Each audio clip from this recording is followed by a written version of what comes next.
নরসিংদীর মাধবদীতে আলোচিত আমেনা আক্তার হত্যাকাণ্ডের রহস্য উদ্ঘাটন করেছে পুলিশ।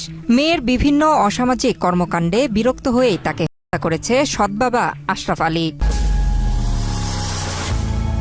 দর্শক, আপনাদের কি সেই নরসিংদীর আমেনার কথা মনে আছে, যে গত 25 ফেব্রুয়ারি সংঘবদ্ধ শিকারের পর কাণ্ডের শিকার হয়েছিলেন? ওই সময় আমরা কিন্তু এই ঘটনাটি নিয়ে আপনাদের সামনে হাজির হয়েছিলাম এবং আপনাদেরকে জানিয়েছিলাম সর্বশেষ যে অবস্থাটি ওই সময় ছিল। সেখানে আমরা জানতে পেরেছিলাম যে বেশ কয়েকজন মিলে ওর 25 তারিখের আগেও 15 দিন আগে তাকে একবার সংঘবদ্ধ করে এবং পরবর্তীতে সেটি সালিশি বৈঠকের মাধ্যমে শেষ হয়। তারপরেই কিন্তু আবার এই 25 ফেব্রুয়ারি ঘটে এরকম একটি ঘটনা। তবে তখনও কিন্তু আমরা বলেছিলাম যে এই ঘটনা একটু কিন্তু থেকে গেছে। ওই সময় আমরা আপনাদেরকে জানিয়েছিলাম আমেনার সৎ বাবা, যিনি দাবি করছিলেন যে তার সন্তানকে তার থেকে কেড়ে নেওয়া হয়েছে এবং দুই গ্রুপ দুই দিকে চলে যাচ্ছিল। সে কোন দিকে যাবে সেটি বুঝতে না পেরে সে আশেপাশে খোঁজাখুঁজি করে ফিরে আসে। তখন কিন্তু আমরা আপনাদেরকে এটিও জানিয়েছিলাম যে এই যে সৎ বাবা, সে কিন্তু মাঝে মধ্যেই আমেনাকে নির্যাতন করত, বিভিন্ন সময় গায়ে ছেঁকা দিত, এই ধরনের শারীরিক নির্যাতন এবং মানসিক নির্যাতনও কিন্তু করত। তো সেই ঘটনার সর্বশেষ আপডেট আমরা আজকে আপনাদেরকে জানাবো সোহেল মাহমুদের মাধ্যমে এবং আপনাদের সাথে রয়েছে আমি স্নিগ্ধা আখি। জি সোহেল মাহমুদ। ধন্যবাদ আখি আপনাকে এবং ধন্যবাদ নতুন সময় সকল দর্শককে যারা আমাদের এই অনুষ্ঠান দেখছেন। আপনারা ইতিমধ্যে জেনেছেন যে এই যে ঘটনা, এই ঘটনা নিয়ে এর আগেও আমরা একটা পর্ব করেছি। সেটাতে আমরা বলেছিলাম যে বাবার কাছ থেকে কিশোরী মেয়েকে তুলে নিয়ে সংঘবদ্ধভাবে পর তাকে হত্যা করা হয় এবং এই ঘটনায় পুলিশ, ডিবি এবং তাদের যে যৌথ বাহিনী তাদের তৎপরতায়, এমনকি এই ঘটনার পিছনে কিন্তু ঢাকা রেঞ্জের ডিআইজি, স্থানীয় সংসদ সদস্য সহ তারা সবাই কিন্তু তৎপর ছিলেন এবং এই তৎপরতার ফলে ঘটনার 24 ঘন্টার মধ্যেই 9 জন আসামির মধ্যে 8 জন আসামি কিন্তু গ্রেপ্তার করেছিল পুলিশ। এবং ওই পর্বে আমরা বলেছিলাম এই আসামির বাইরেও কিন্তু এই যে সৎ বাবা, তার অতীত যে ইতিহাস, সেই ইতিহাস থেকে কিন্তু তার উপরেও কিন্তু সন্দেহের তীর আমাদের থেকে গিয়েছিল এবং আমরা আপনাদের কথা দিয়েছিলাম এই ঘটনা পরবর্তীতে কি ঘটে সেটি আপনাদের জানাবো। আজ আমরা জানাবো এই ঘটনার আপডেট সম্পর্কে। এই যে চাঞ্চল্যকর আমেনার ঘটনা, এই ঘটনায় তো আমরা শুরু থেকেই জেনে আসছিলাম যে তার সৎ যে বাবা, তার প্রতি একটি সন্দেহের তীর ছিল। তো এটি আসলে কিভাবে বেরিয়ে আসলো? আপনি জানেন, সেই মামলা হওয়ার পর 24 ঘন্টার মধ্যে কিন্তু 9 জন আসামির মধ্যে 8 জন আসামি ধরা পড়েছিল এবং প্রধান আসামি নুরা সহ। তবে এর বাইরেও কিন্তু স্থানীয়দের সন্দেহের তীর ছিল তার সৎ বাবার প্রতি। কারণ হচ্ছে সেদিনের পর থেকেই স্থানীয়ভাবে কিন্তু আন্দোলন গড়ে ওঠে স্থানীয়দের মধ্যে। আমরা দেখতে পারি আশেপাশের প্রতিবেশী যারা আছে তারা এই যে তার সৎ বাবা, আমিনার সৎ বাবা, তার সাথে আমিনার যে সম্পর্ক, তার যে অতীত ইতিহাস, আপনি জানেন তার বাড়ি হচ্ছে শেরপুরে এবং সে কিন্তু এরকম একটা মামলায় জেলও খেটেছে। তার সেই ইতিহাস এবং তার যে আচার আচরণ এবং আমেনার সাথে তার যে সম্পর্ক, এগুলো নিয়ে কিন্তু স্থানীয়রা প্রতিবাদ করেছিল। আমরা বলতে পারি প্রতিবাদের ঝড় উঠেছিল যে এই সৎ বাবার প্রতি অনুসন্ধান করা হোক।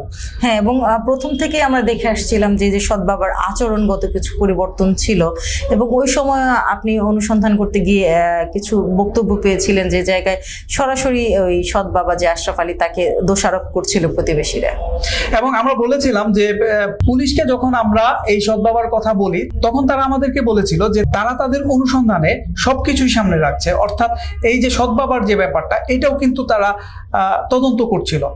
তো এই যে 8 জন আসামিকে গ্রেপ্তার করে, এরপর এই 8 জন আসামিকে আদালতে তোলা হলে পুলিশ তাদের রিমান্ড চায় এবং আদালত 7 আসামিকে 8 দিনের রিমান্ড মঞ্জুর করে। এরপর যখন পুলিশ আসামিদেরকে নিবিড়ভাবে জিজ্ঞাসাবাদ করে, তারা 10 ফেব্রুয়ারিতে যে আমিনার সাথে সংঘবদ্ধ ঘটনা ঘটেছিল সেটি কিন্তু স্বীকার করেছে। কিন্তু পরবর্তীতে অর্থাৎ 25 তারিখের যে সংঘবদ্ধ অভিযোগ ঘটনা এবং এই যে সরিষা ক্ষেতে যে তার পাওয়া, এ ব্যাপারে তারা আসলে কিছু জানে না, এমনটি সবাই জানিয়েছে। তো সেই থেকে পুলিশের কিন্তু সন্দেহ হয় যে এই যে তার সৎ বাবা আশরাফ আলী, তার উপরে পুলিশ তখন এই আশরাফ আলীর গতিবিধি লক্ষ্য করে এবং তার ব্যাপারে তদন্ত করার পর তাকে সন্দেহভাজন হিসেবে গত 6 মার্চ তাকে পুলিশ জিজ্ঞাসাবাদের জন্য নিয়ে যায় এবং তাকে জিজ্ঞাসাবাদ করে। জিজ্ঞাসাবাদের এক পর্যায়ে এই আশরাফ আলী সকল কুকর্মের কথা স্বীকার করে এবং সে 25 তারিখের সমস্ত কিছু খুলে বলে। এবং গতকাল 7 মার্চ যখন পুলিশ তাকে আদালতে তোলে তখন সে 164 ধারায় স্বীকারোক্তিমূলক জবানবন্দি দেয় এবং জবানবন্দিতে সে বলে যে এই যে আমেনা তার সৎ মেয়ে, তার যে কার্যকলাপ, সেই কার্যকলাপে সে পুরো বিরক্ত হয়ে গিয়েছিল।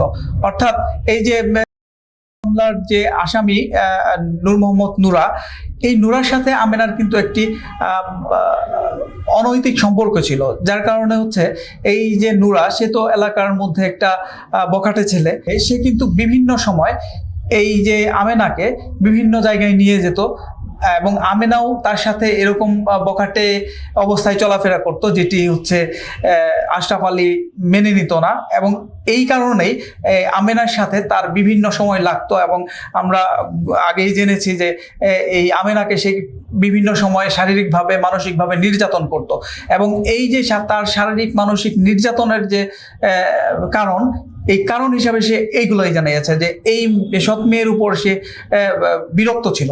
এবং শেষ অবস্থায় যখন গত 10 ফেব্রুয়ারি নুরার সাথে তার সংঘবদ্ধ যে একটা ঘটনা ঘটলো এবং পরবর্তীতে তার এই যে সালিশ পরবর্তীতে তার যে অপমান এবং মেম্বার তাকে বলেছিল যে এলাকা ছেড়ে চলে যেতে, এবং এই মেয়ের জন্য সে এত অপমানিত হচ্ছে, এইগুলো সে মেনে নিতে না পেরে সে তার খালার বাড়িতে দিয়ে আসার কথা বলে নিয়ে যাওয়ার পরে সর্ষে খেতে তাকে শ্বাসরোধ, এই কথা সে আদালতে স্বীকার করেছে। জি, ধন্যবাদ সোহেল মাহমুদ। ধন্যবাদ দর্শক এতক্ষণ সময় আমাদের সাথে থাকার জন্য। আসলে আমরা শুরুতেই বলেছিলাম যে এই ঘটনার পরবর্তীতে কি ঘটে সেটি কিন্তু আমরা অবশ্যই আপনাদের সামনে নিয়ে হাজির হব।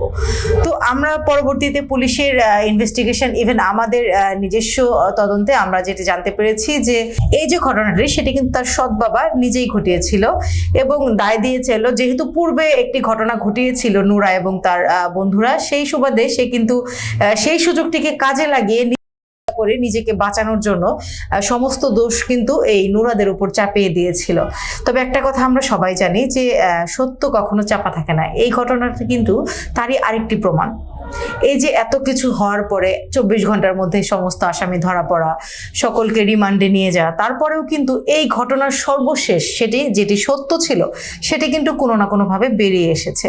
তো তাই আমরা সবসময় সচেতন থাকবো এবং এই ধরনের কর্মকাণ্ড থেকে বিরত থাকবো। আজকের মতো বিদায় নিচ্ছি, পরবর্তীতে আবার হাজির হবো অন্য কোনো ঘটনা নিয়ে। ততক্ষণ পর্যন্ত ভালো থাকুন। আল্লাহ হাফিজ। আল্লাহ হাফিজ।